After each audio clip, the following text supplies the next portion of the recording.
Good day, everyone. Good afternoon.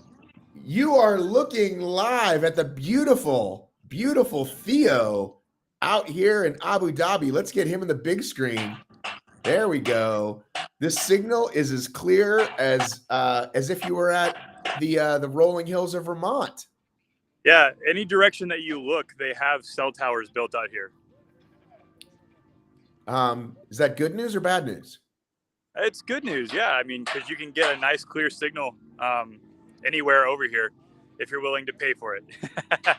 Well, I want to start with the outfit. Can you give us brands you're wearing? I want to start with the hat and go next to the glasses.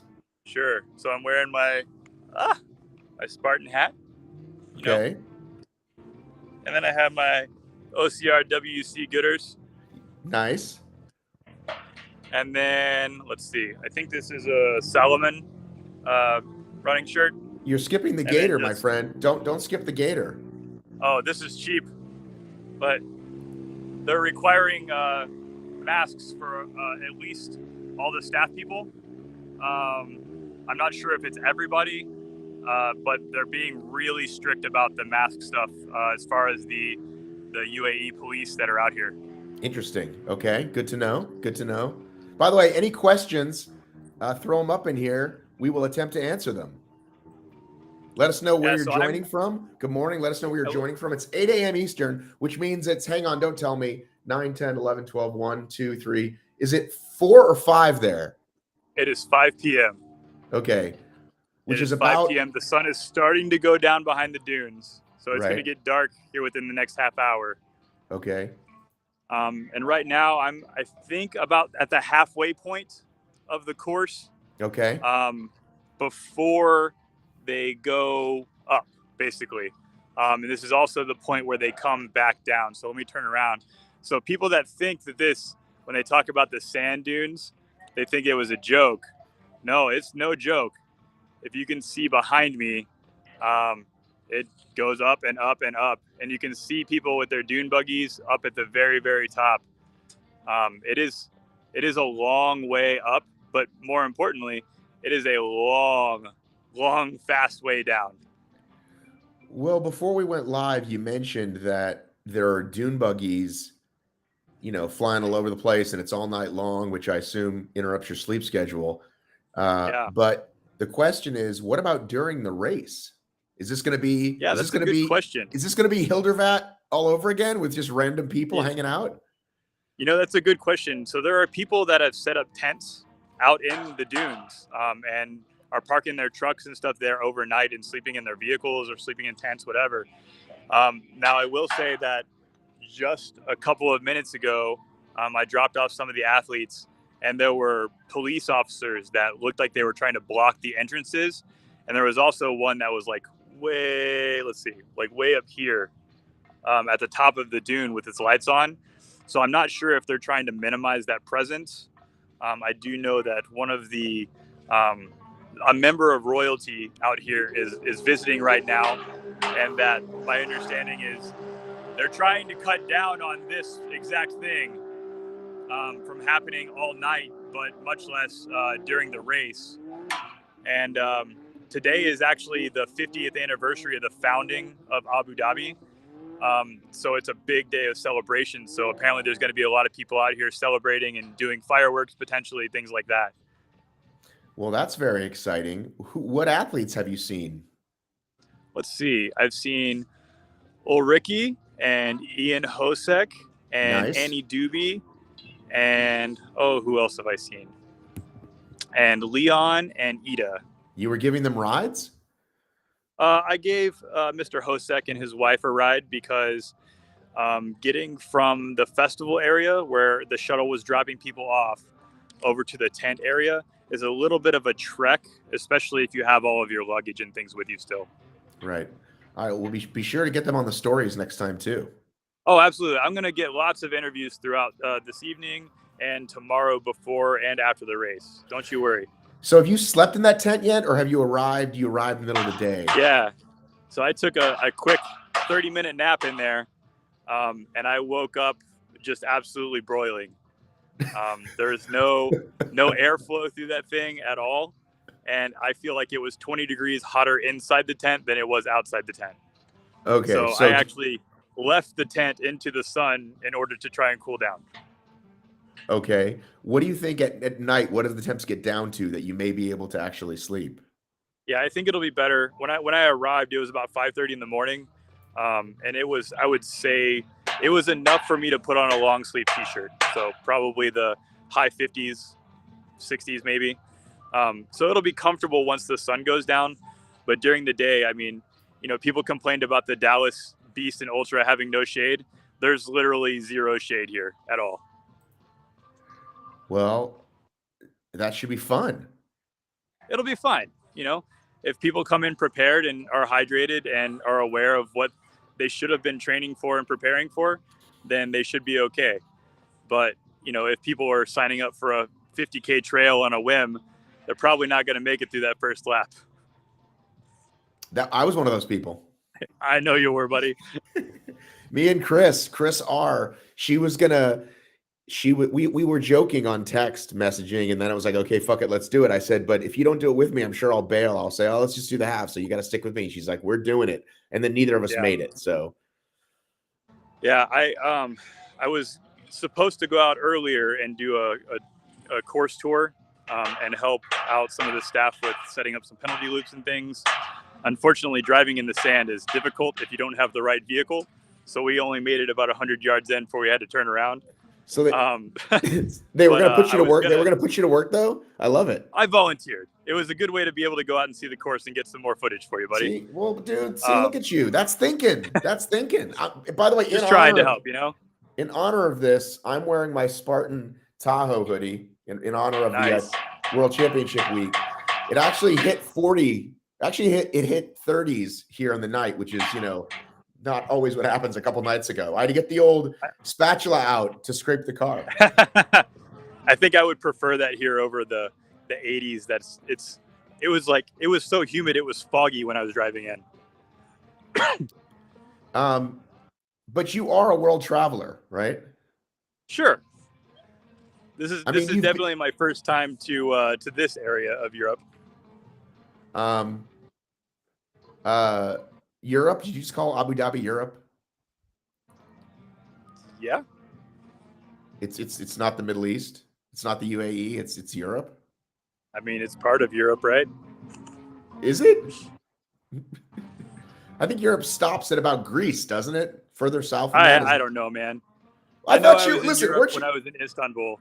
I was going to say, weren't you in the military? Yeah, doesn't mean I have to know geography. Right, but I thought you traveled. Like, were you in this part of the world for the military? No. I was a musician, man. So you were more like Robin Williams in Good Morning Vietnam. You never really saw the action. Sure. We'll go with that. Yeah. Okay. All right. I don't mean to put you on the spot. We can ask you about that later. All right. Show us this obstacle.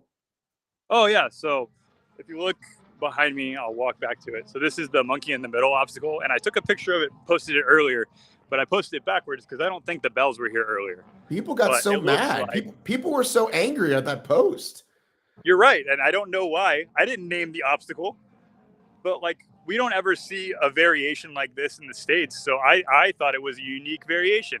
I'm appreciating it, Yeah. So the last time they did monkey in the middle, I think was the 2019 champs. I know they did it in 2018. Yeah. So, Tahoe, yeah. So I don't know what the big deal was. Why people were so angry. I don't know either.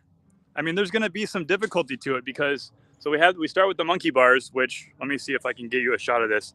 It doesn't look like they have their normal step stools, so we have some buckets here. Okay. That they're going to have to stand on. Okay. But so we have the monkey bars that are uneven, right? And then we go into a single twister. Okay. And The problem is going to be getting onto Twister is if the first one isn't facing in the downward direction coming off the monkey bar, you might not be able to get a good transition there. Right. And then you transition into these shorter rings. The cabling on them is pretty short, so you're going to have to reach. Like, you're not going to be able to swing and skip unless you're jumping, probably. And those don't have the give, right? Those don't have the pull, the tension. It's a very firm strap. Sorry, you can't see that. Let's see. Like, it's a real thick strap. Like, it's not going very far at all. Right. So it's very different. And then the rig that they have out further on the course is the normal rings with the much lower, and you can kind of go through them and skip and things like that. But there's not going to be a whole lot of swinging you can do on these short ones. Okay. Did you have anything to do with the maps and the misspellings? Was that your fault? Nope. I am not a Spartan employee. That was not me. I'm also not a Spartan intern. All right. I see we got a nice little slip wall behind you. Yeah. So we got the slip wall back here. Was that Steve Hammond that walked by you? It was not. Okay. Steve Hammond, I believe, is in Hawaii still. Yeah, he's not here. He left. Yeah. Dave's not here, man. Wall with some shortish ropes. Shouldn't be a problem because there's no water out here. All right, what do you think about this? Perfect. I feel cooler already.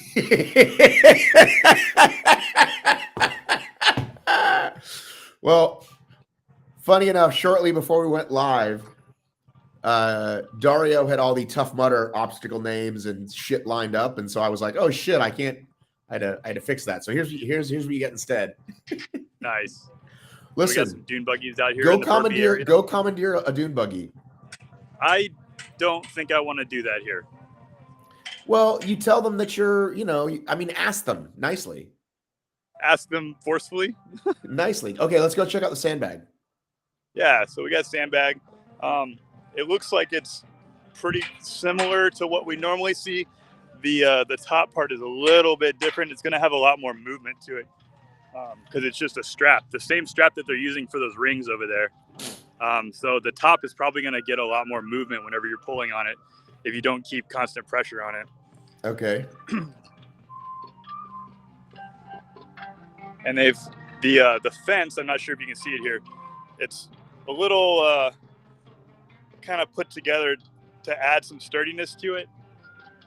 Not exactly the same setup that we normally have in the States, but I think a lot of it has to do with the fact that it's in sand and the sand is moving and it's hard to get something to stake into the sand really deep.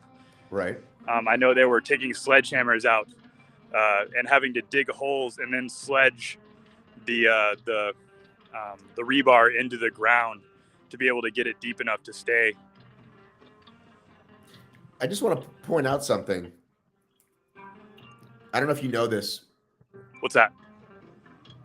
I went into Discord, the main Discord. Very excited. Yep. Very excited to tell everybody. And Josh, or maybe it's the bots of Discord. Once you get over 1,000 or something, the @everyone does not include everyone anymore. It only includes people in the channel. Oh, interesting. I said @everyone, and it said, "Do you want to message the 49 people that are here?" And I was like, "Sure." Whereas it used to say, "Interesting." Everyone. That used to be an @here command. Right. Then you could just message just the people that were online. So, Josh, if you're watching this, let us know if that's a default that they don't want to, have people abuse that. I mean, I know my son's in a bunch of these gamer ones, and everybody's just @everyone 24/7 because they're fucking 10 years old.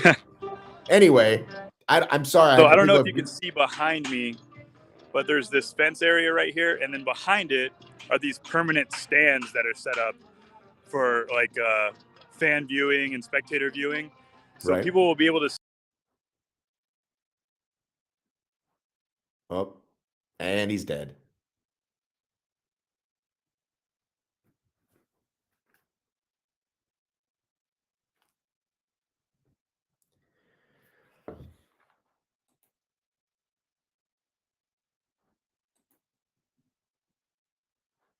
Come back, Ricky. I mean, Theo. All right, guys, we're going to wait for him to come back. Throw some questions you have. We'll get some questions for him up there. Thanks for those of you that are tuning in. Let us know where you're tuning in from, who you're rooting for, perhaps, who you think is going to win this whole thing. Lots of changes in recent days about who's going and who's not going. Let us know.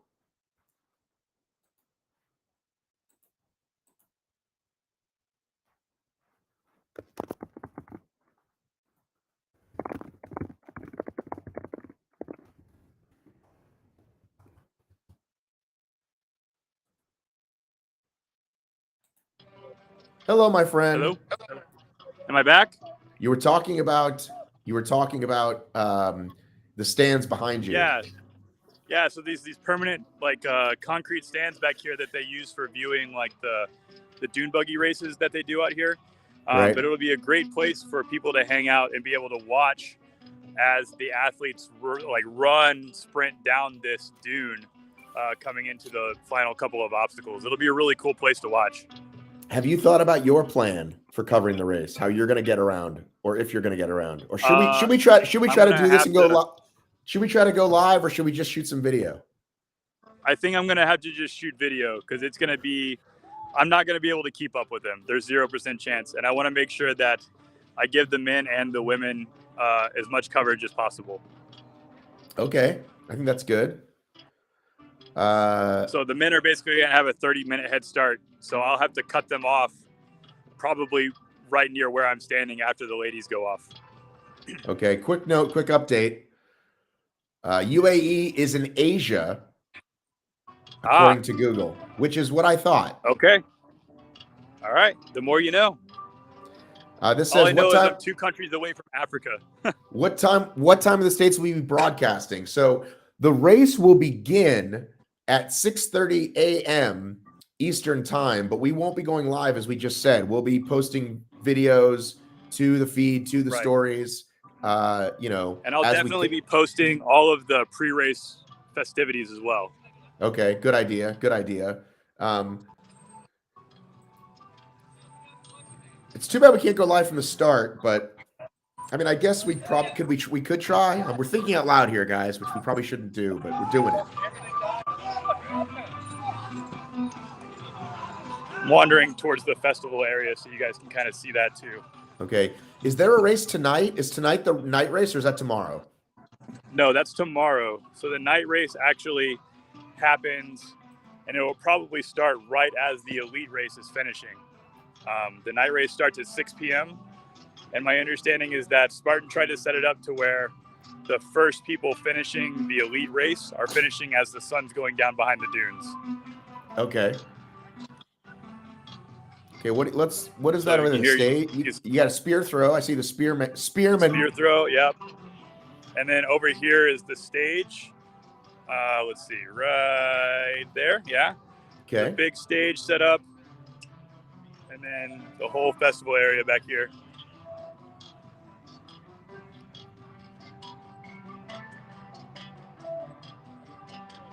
What's the food situation for you? Yeah, so for food in the festival area, they have 5 or 6 different food like trucks or like stalls that you can go and get a variety of different food.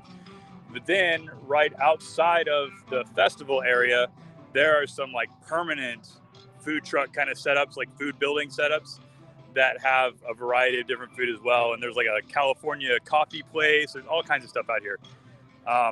And then there's also a small grocery store that's literally touching the parking lot that they're using for all the staff vehicles and everything.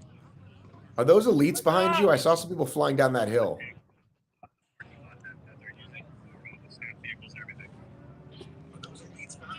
I don't want to see that guy. I want to see the athletes behind you. They are definitely not athletes. Oh, okay. Was that a shaved head, Gary? Yep. When did he shave his head? I was just kidding. I'd love to talk to Gary. Uh-oh. What about this guy? Oh, there we go. Here, you. Ian. Say hi, buddy. Get over here, Jose. What's up, Matt? He can't see you. It's not just Matt. It's the entire world. It's not just Matt. It's the entire world. It's the internet. Say hey, buddy. Yo, guys. Where should I predict you on the contest, buddy? Where should I put you? I don't know. I feel really good, but I don't put expectations on myself. That sounds like a bullshit I'm gonna answer. go try it, Matt. I'm gonna try really hard, not for you, but for everyone else. Well, listen, you got a lot of fans out there, a lot of Hosick PE clients. Good luck, buddy. It's that hill. So I just ran up it a little bit. Very steep, very soft, and you don't go very fast at all. That's probably a 5 to 10 minute hill, which normally would be about 2. What muscle groups are you using the most going up that hill? Everything, because it's soft sand. Everything moves. So you got quads, hamstrings, a lot of glutes, a lot of hips, calves, soleus, everything, core. And I'm probably, when it gets really steep, I'm probably gonna get on my hands and knees. Well, that's what I was asking, because I'm trying to think who has an advantage, and it's like nobody, right? Oh no, it's the great equalizer, sand. Right. Like, even if you've got like massive quads, let's say, right? Say you got some massive quads, it's not going to matter, right? It doesn't matter. You can't use them. There's nowhere to open up and just power through it. I mean, quads are definitely dominant on this, so it's going to help, but there's so many other things. If your quads are great, you might have a weak butt, and that might fatigue out, and then you'll just be sitting in the sand. All right, I gotta get a battery for this. Hang on one second. I'll be right back. He wants you to wait. As my phone's about to die, he wants you to wait, buddy. Phone is dying, Matt. He's got to get a battery. We need a battery too. Can you send that? If I had my cable, I could just plug it directly into the gimbal, but you know. What cable do you need? I had 3 of them back at my tent. I just don't have it on me, you know? Not prepared. I have everything except that with me. It's okay. Have we talked about how there's sand buggies everywhere? Oh, yeah. The sand buggies are great. They were definitely interrupting when I was trying to show and stuff. It's loud. I noticed there's police over there. And, like, I think they're trying to stop people, but I have... It might just be... I almost got hit by one on the road. And they startled me.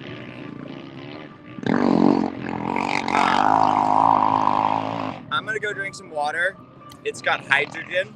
It does. Yas Marina Circuit. It's water with H benefits. Factor.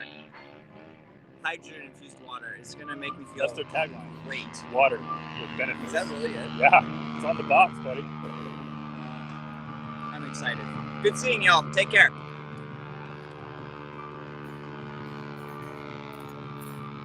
Matt, where did you go?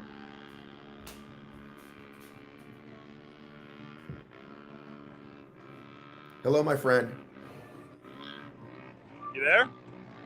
Hey, buddy. I can barely hear you over the four-wheelers. I would talk to Gary. I was just giving him a hard time. Oh, shit! Matt. I just spilled my coffee. All right. That sounds like a good place for us to leave it off because my phone's about to die, buddy. Oh, okay. I was going to say hey to Gary, but okay. All right. Just keep checking ORM on Instagram for lots and lots and lots of posts. Right. And thank you. Thank you for doing the work that you're doing, my friend. We really appreciate it. Of course. All right, buddy. Take care. See you guys. Take care.